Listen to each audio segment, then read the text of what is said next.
guys! We are back and we are on the way to Niagara Power Plant tour. It's with a guided tour. So we're bringing you there. This is a new attractions in Niagara Falls. So we will see how they're going to tell us, because it's a guided tour. We chose the guided tour so that at least we know what's the history of this power plant. It was closed for like lots of years, and then now they reconstructed it, and now it's open to the public. So we are excited to see what is inside and also the history of this building.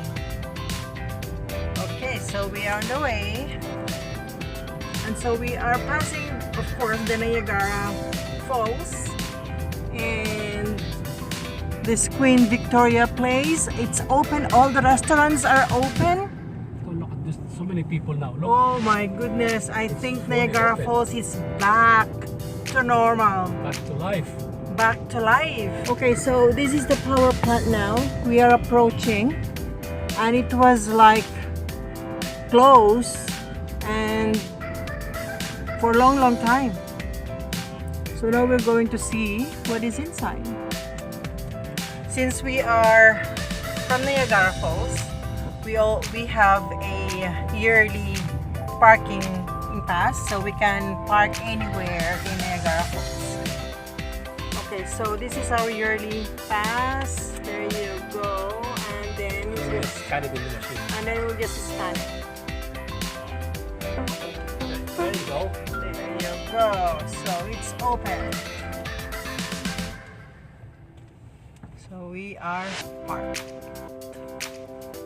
Whoa! Woohoo! We made it! Let's go! Now walking to the entrance of the Niagara Power Plant. We just parked our car here. Just in front of it. Just in front of it. So this is the way going to the power plant to take our tour.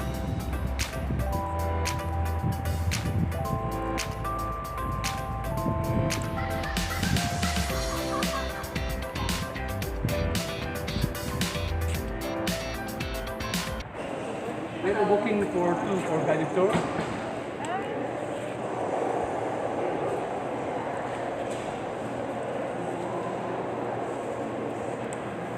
I understand this is the first day, right?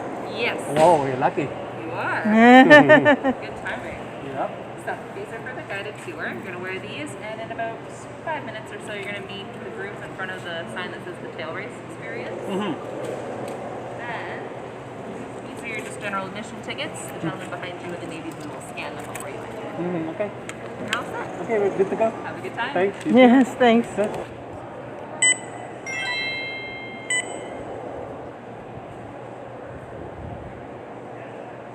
Okay, but you will be the one guiding us. I will be, yes. Oh, nice. Beautiful. Yeah, so you're in the right spot. I'll probably meet everyone just around the corner, but I'll sweep this area before I head over there.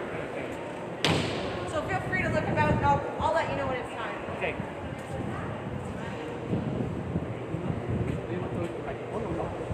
No, it's very nice. It's Yeah? it's inside. Yeah, Ganito because it's pala not ang windy anyway. ganito pala ang inside nito. Ito mga ito, picture mo mga yan. There's some alternator feeder number 1.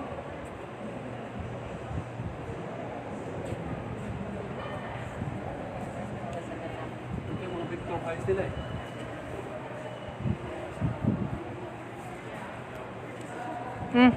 Sige. Naka-on niya.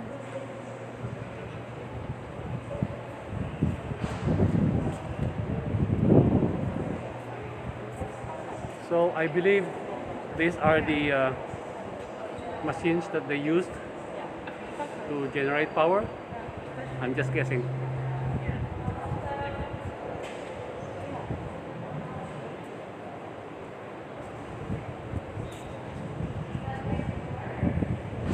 Alternator number 2.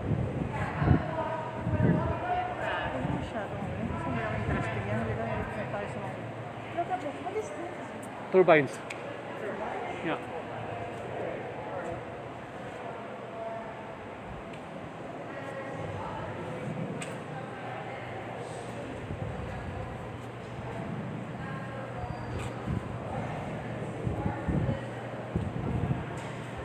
I'm guessing these are the turbines. Yeah.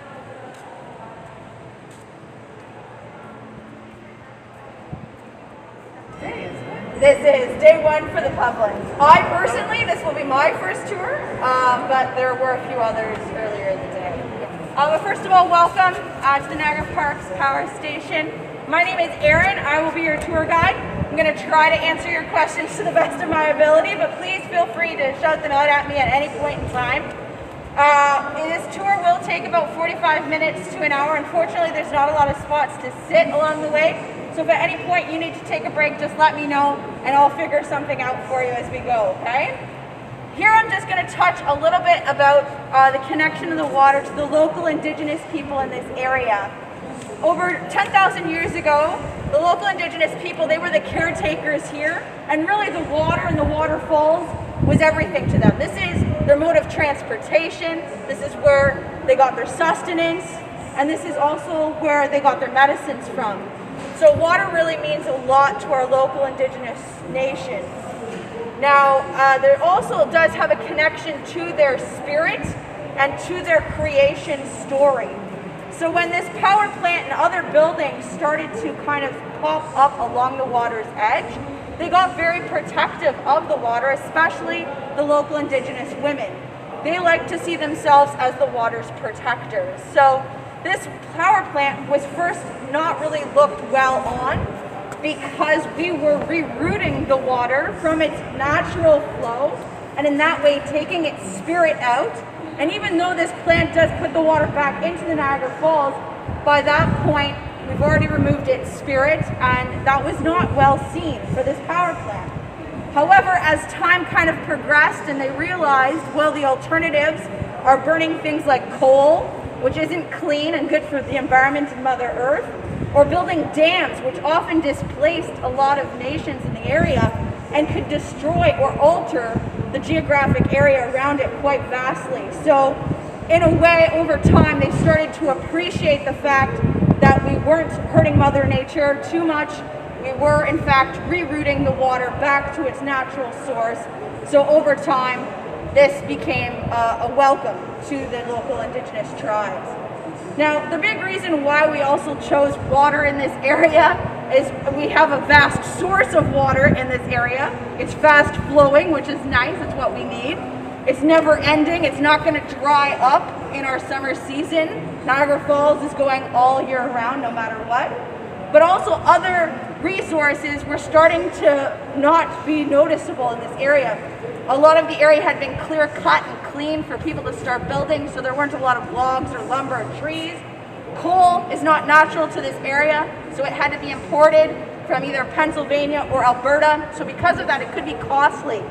So we did in fact just turn to hydroelectricity and to the water that was just outside of this plant today. We're now going to head over to the model. The model is great. It's going to explain to us how water enters the plant and goes through the plant itself. So if you follow me, we'll head over there next. So first, if we could all gather, just so that you can see this image here as it's going to change on the screen. This model is fantastic. This was an addition from Science North. They did a few models for us that you'll see throughout the plant today. And as you can see on the top, there's a representation of the plant itself. And this goes to show that the plant that we're standing in right now is really the tip of the iceberg.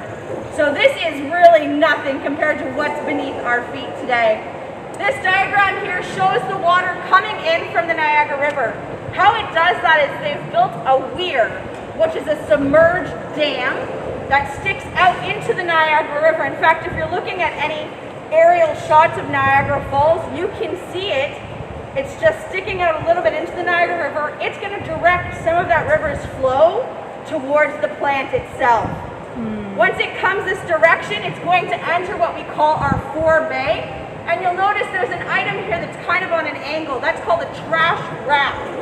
That is hopefully acting like a sieve. It's going to stop things like large tree debris, and most importantly, large chunks of ice, which is a common issue here in the Niagara area, from entering our penstocks and doing any damage to our turbines. So the water's going to go through that trash rack. Now you'll see the gate itself is open now, but water's going to enter our penstocks, which are large tubes that drop 130 feet down onto our turbine.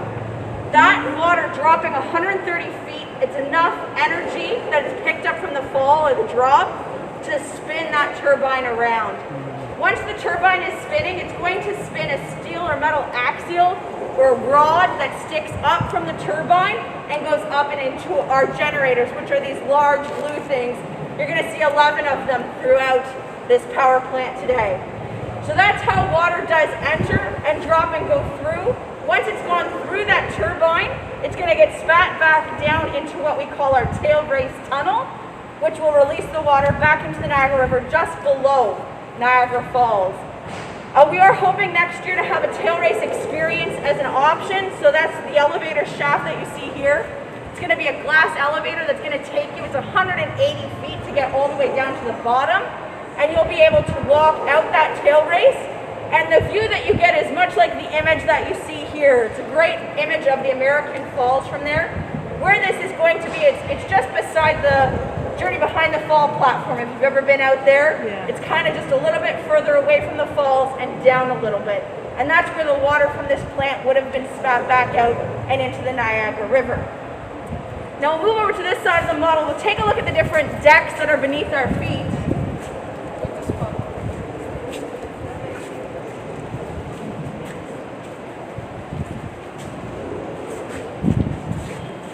So this just goes to show the different levels that are beneath us. They would have had men working on each level historically. Directly beneath our feet is what's called the thrust deck. You'll see the image, there's a historic image here. It shows what's there on the thrust deck. It's called a thrust bearing.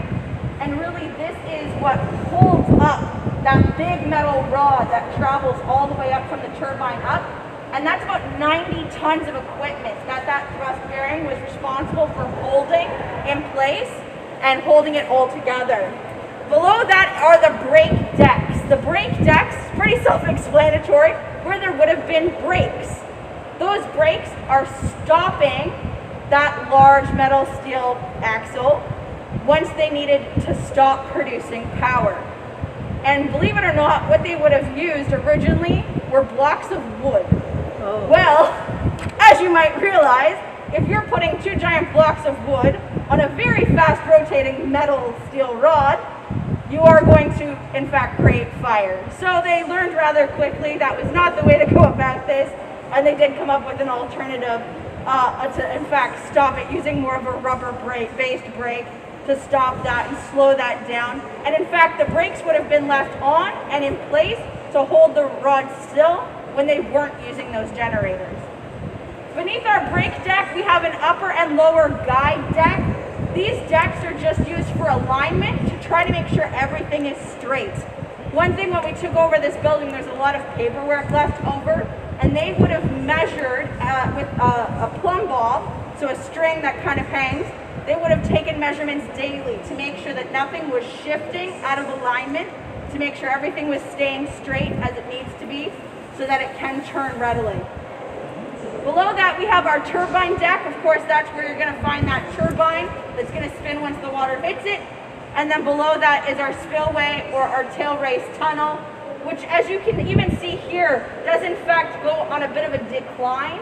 It does do that so that the water can easily exit and head back into the river. Now, here we also do talk a little bit about the construction. This plant was originally built between 1901 and 1905, and the first few generators that you see here were producing electricity in 1905, making this the first plant on the Canadian side to be producing electricity for the Canadian side.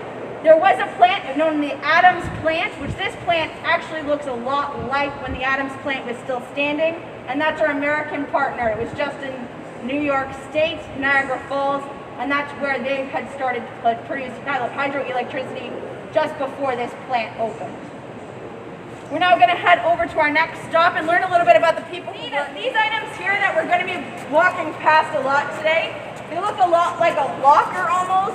These are known as oil switches, and they work a lot like breakers do in our house today. So you may notice if you plug your hair straightener and your hair dryer in the same outlet as your microwave, not sure why you're doing your hair in your kitchen, but it might pop your breaker open just to protect you. It's an added sense of protection. These work the same way. These oil switches, they're breakers. They'll flick open so that if the current is not being produced at the proper speed, you can open that breaker and stop that power from getting on the grid and getting out to people's homes. It was just another safety method. So as I mentioned a little earlier, this plant was opened opened in 1905. It remained open until 1996 and generating power. So for quite a lot of years.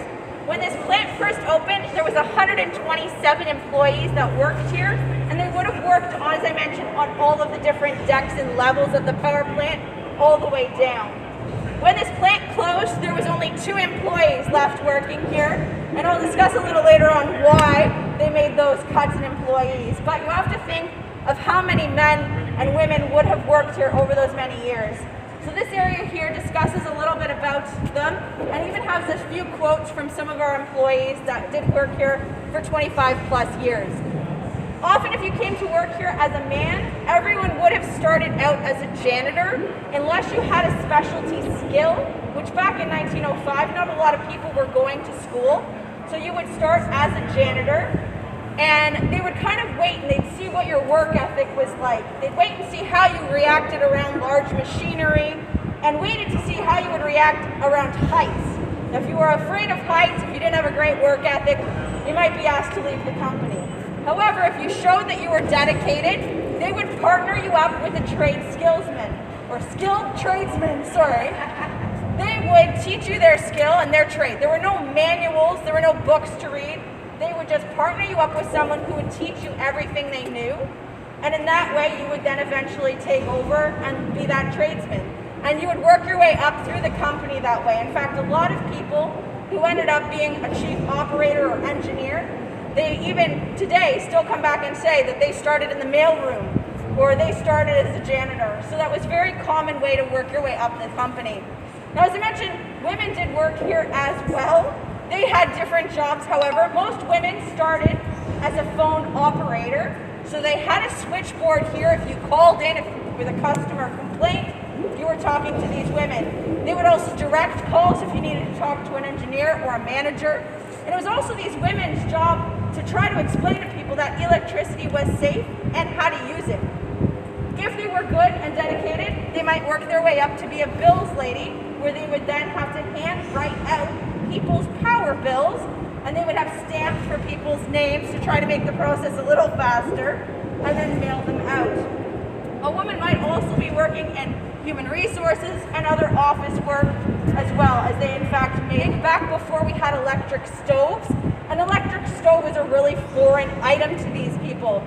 So in Fort Erie, not too far from here, they opened up a test kitchen where women would go in and teach other women how to use electric ovens, and they would teach them some recipes as well on how to cook with the stovetop and the oven itself. So they acted almost as salespeople as well, amongst other things. This area also does talk a little bit about some of the emergencies that happened here over the many years. So you can imagine this wasn't always the safest work environment for these people. And one of the stories that we like here is the fact that not too long ago, they were digging for the casino that's just up the hill, and they happened to hit a live cable. It had 12,000 volts go through it, and it ended up coming back actually towards the plant. The 12,000 volt live cable went right up and back into generator 4, which is this one right behind me here. And the operators that were working here that day stated that there was like a large fireball. It was almost like a small nuclear bomb going off just out the top of this alternator, and it kept burning for quite some time because there is oil in there to make sure that everything is turning smoothly. It took them quite a few days to actually get that completely extinguished again. So just another danger if you did in fact have a job here. The board back there also talks about a few emergencies other than that when that happens. So if that's something you're interested in, after the tour you can always come back and give a read to some of these things. So we're going to head down to our control panel. So this here is one of our control panels that was left here in the power plant once it closed. This control panel is close to 100 years old, and it was one of the first ones that they were in fact using.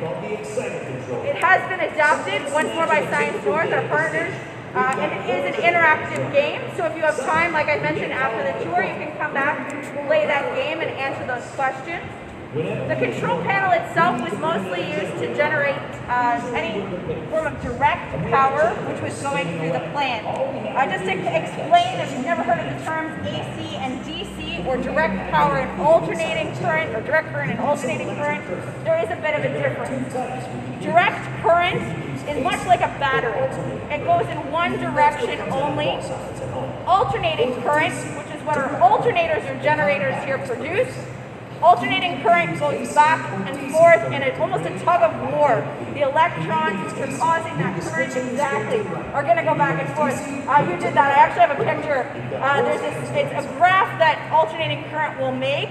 It's almost like a curve, where direct current will only make a straight line until the battery dies, which happens a lot, in which case it'll eventually teeter off. Why I'm explaining this to you here is because you'll see there's a small, strange-looking motor almost, it's lighting up right now.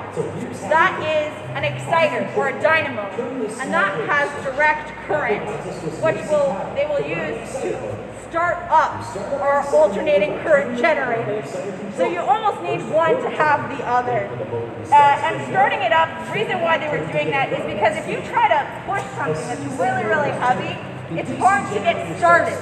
But once you get moving, it's okay. You can kind of keep going. The direct current and the exciter would excite or start our turbine spinning, and once things kind of started going, the water could keep it going the rest of the way. So that's just what that item is there, and this control panel was what you would use to turn that on or off depending on what you needed to start up that day.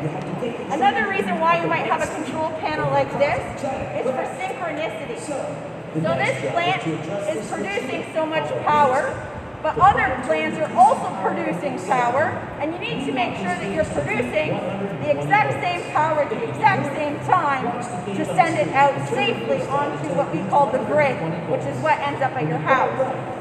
How they decide how to make things in sync is using a synchronicity clock. So this actually looks like a clock up there, but it's not. It's what would tell the workers if the power was in sync. If it was at 12 o'clock like you see now, it would be safe to flip your switch and start generating your power and putting it out onto the grid.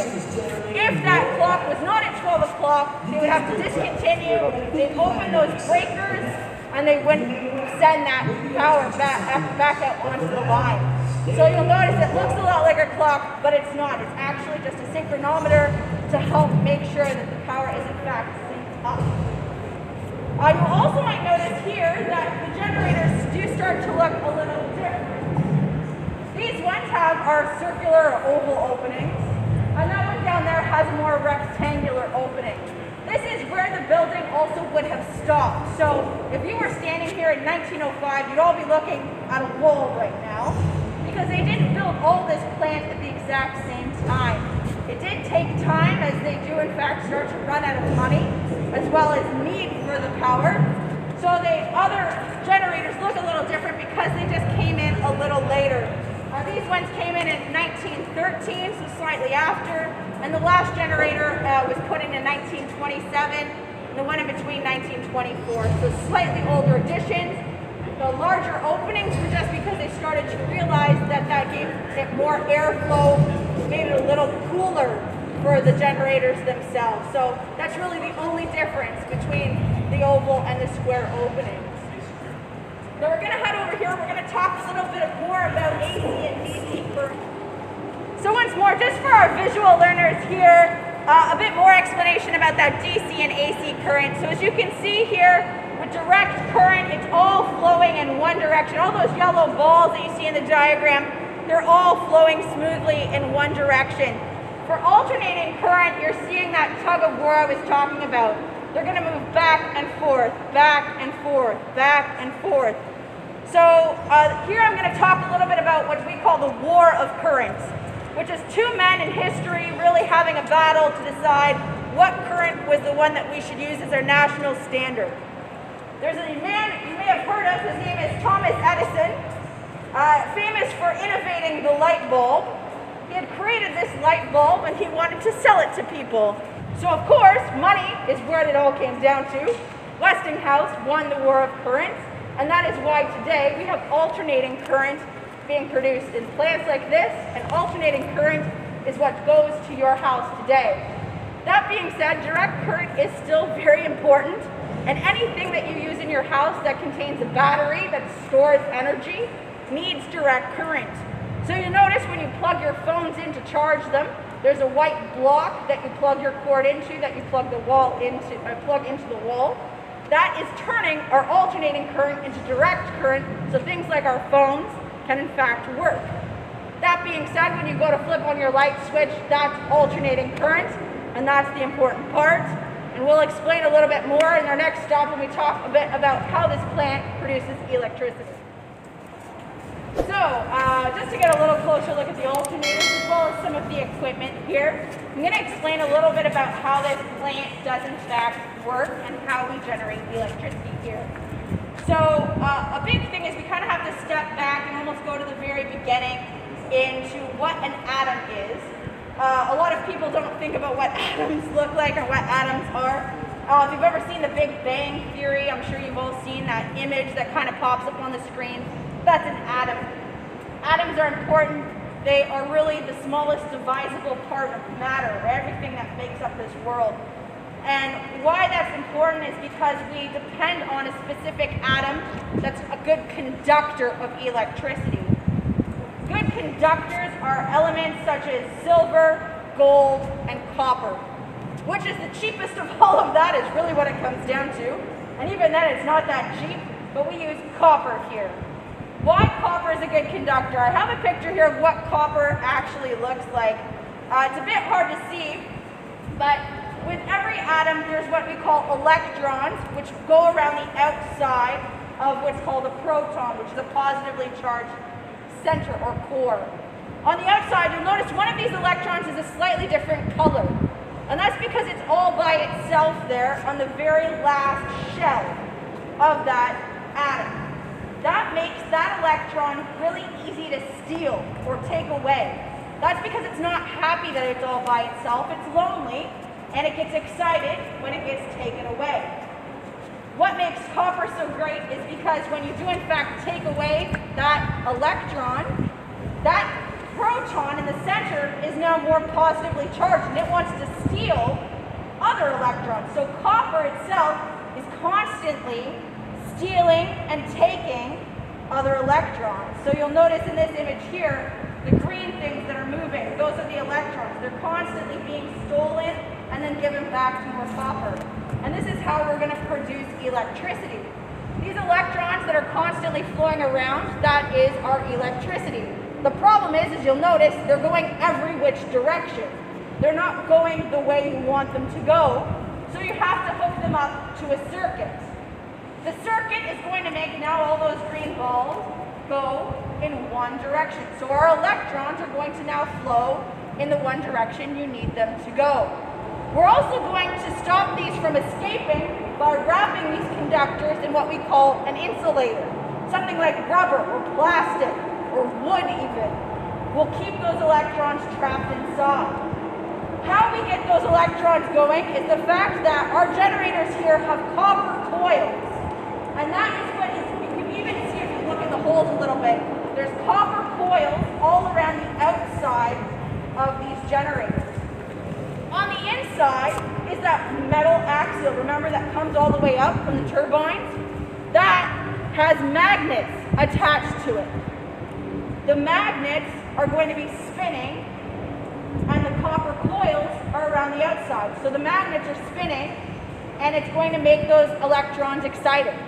And the closer they get to the magnets, the more excited they are. And that's where you're getting, remember we saw that someone did this when we were talking about AC power. That's the graph. So you're going to get that because as they get closer to the magnet, they get excited. They get further from the magnet, they're no longer excited. They get closer to a magnet, they get excited. So that's where you're going to receive that alternating current. Now where Nikola Tesla comes in and where these power plants are important is we produce what we call three-phase power. All that means is we're going to be doing that times 3. That's all that means. There's more copper, there's more magnets, but because we're doing that times 3, when we turn our light switch on, our light's not going to flicker. Because it's always going to have one of those copper elements close enough to one of those magnets to make sure that the power is being produced at the height, which makes sure that your lights stay on evenly, at least to our naked eye. I know it's kind of a lot. We're going to head down to our next stop. So this is a name I'm sure most of you recognize, if from nothing more than a car company that has come out, who shares the same name. Nikola Tesla, of course, never made cars, for the record. He also never came here to Canada, from what we can tell. However, he does play an important role in how everything works here in the station, because he was the man that came up with that three-phase power. Before that, George Westinghouse was using alternating current, but he had issues in that he couldn't seem to get it to work with equipment and motors. So he could make a light turn on if he plugged it directly into a generator, but he couldn't quite figure everything out. So Nikola Tesla, he came along and he had invented the polyphase motor, or the three-phase motor. So it's with his help that Westinghouse could in fact power up equipment that was needed in construction sites and other areas around the world that was producing things. Nikola Tesla was a bit of a strange man. He had a bit of oddities. He did suffer from OCD. He needed to do everything in series of 3. He'd walk around a building 3 times before he entered it. He would own 3 canes, 3 shoes, 3 hats. He liked things in 3s. And because of that, though, I found that it almost gave him this ability to see things in his own head as well. He could picture his inventions. He knew if things were going to work before he put it down on paper. It was also him that was working on things and advancements in technology that we don't even still yet have today. One of the inventions he was working on later on in his life was wireless electricity and wireless transmission of power, something we don't have. He was trying to find a way to wirelessly power things so that he could provide power for everybody for free. That was one of his missions in life. Unfortunately, he died before he got that opportunity to, and he died penniless in the process of trying to make everything free for everybody. We're going to head now just a little bit more this way. Where was he born? Yeah. Technically in Croatia. Oh. But he was born to Serbian parents, so he is known as a Serbian. I see. He was also raised kind of during the time where it was the Hungarian-Austro Empire, so borders changed a lot. So technically Croatian, but born to Serbian parents. Confusing answer. So I mentioned a bit about how our plant produces electricity. So now we've kind of figured out these big blue things, they're spinning, they're creating electricity. Here we're going to talk a little bit about, well, how do we get that electricity out of this building? And everything is unfortunately under our feet. It was one of the rules that was signed in the original contract back in the 1900s with the Niagara Parks Commission. This plant had to hide everything, keep everything neat and tidy. They didn't want it to be an eyesore to the tourists that were coming to this area. So that's why even this building has things like a green roof to blend in with the tree line and its surroundings. They made it look very elegant and pretty. All of the cabling for this plant does in fact run under our feet and outside underground. It then all goes up a hill to across the street from Marineland, which there is a transformer station. At a transformer station, alternating current can be increased in voltage, which is really pressure, and that pressure, that voltage, can send then that electricity as far as we need it. This power plant often powered the town of Fort Erie. Fort Erie is about a 20-minute drive from here, so they needed to go to that transformer station, up that voltage to increase it, to send it all the way to Fort Erie, where then it's going to go into another transformer that's going to step it back down to make it allowable to use in our houses. Some of you may have noticed, if you live in a residential area, there's green boxes that might sit, they're even sometimes gray, I think, that sit in some front yards every few blocks. Those are transformers that are going to make that voltage low enough that we can use the electricity in our house. So that's how the electricity is in fact leaving this plant and going into your homes. We're now going to head over just to the next stopover, and we're going to talk a little bit about why this plant is not creating electricity for you today. So here we're going to talk a little bit about frequency. This plant produces what we call a frequency of 25 hertz power. What that actually means is that that magnet inside that's spinning is going to rotate only 25 times a second. I know I say only, that it sounds like it's a lot, but today, North America, we need that to happen 60 times a second because we use items in our houses that require 60 hertz power. That's the new national standard that came out. In Europe, if you lived in Europe, you would require it to spin 50 times a second, or 50 hertz power.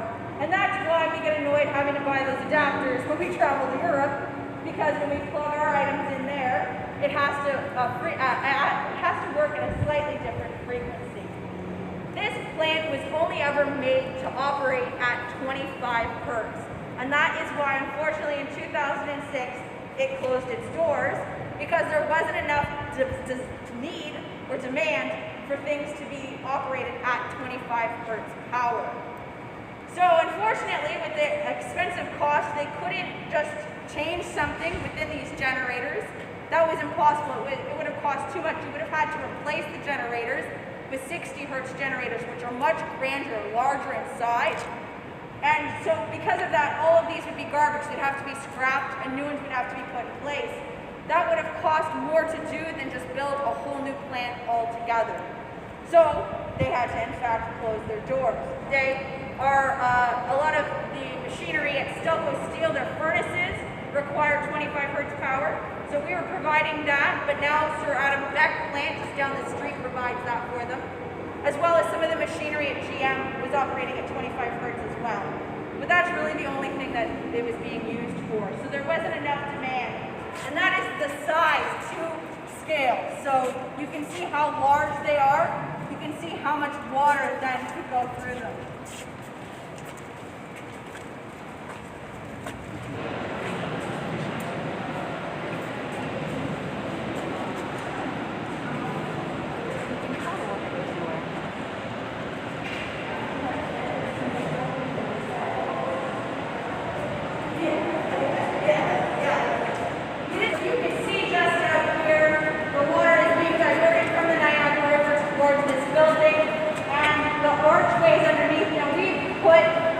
More of a mesh, so to try to prevent the larger fish from getting through, but that is how the water would have come in and through and into the building.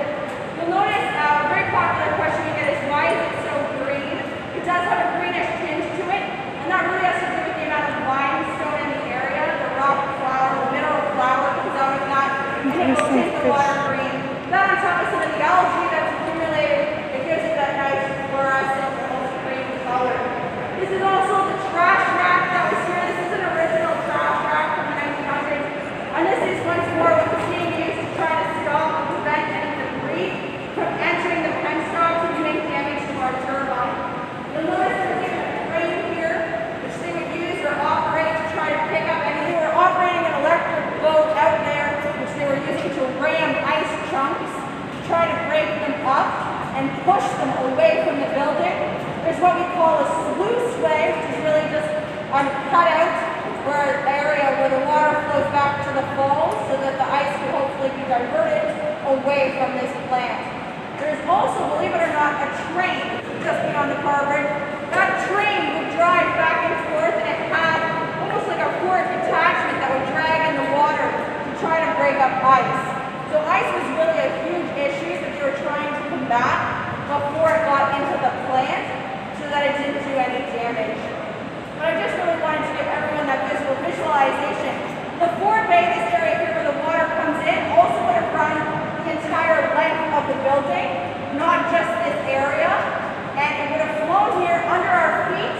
And you can see there's large screws here And those would have operated a gate that's then below our feet as well. And they would open that usually just a few inches at a time, that's how sensitive it was, to let that water through and into those penstocks. So just to give you an even better visualization of how water does in fact enter the plant.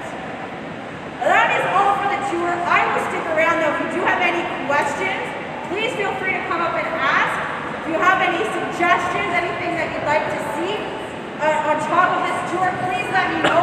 We're hoping that in years to come, things will become more easily accessible and we will be able to take you guys down to see all of the different decks. So hopefully by next year that will be an option. If not, you have some time, I highly encourage you, please go back into the generating floor here and have a look around. There's a few of us dressed up like this around. We're there to answer any questions you have. But thank you very, very much. I know there's been a lot of science and information at you, so thank you for bearing with me. Thank you. Thank you so much. Thank you. That was interesting. We did a 45 minutes guided tour to the inside of the power plant, and we found it interesting. It's also important how you can appreciate water, the basic necessity of life. We hope that you have enjoyed watching this video. This is very relevant. This is very important to know how water is converted to power. And if you have enjoyed watching this video, please comment, like, subscribe, and hit the notification bell for our future vlogs. Thanks for watching. See you Bye. next time. Bye-bye. Bye.